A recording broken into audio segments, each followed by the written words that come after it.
ученик 2 В класса Агинской школы номер 3, Паламов Алдал. Елена Благинина папе на фронт. Папа, ты вернешься невредимым, ведь война когда-нибудь пройдет, миленький, голубчик мой родимый. Знаешь правду, скоро Новый год. Я тебя, конечно, поздравляю и желаю вовсе не болеть.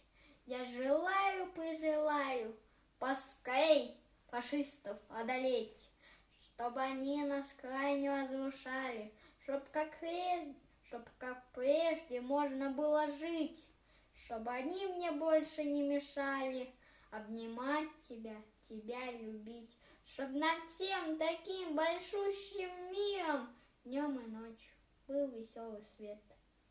Поклонись бойцам и командирам, передаем от меня привет.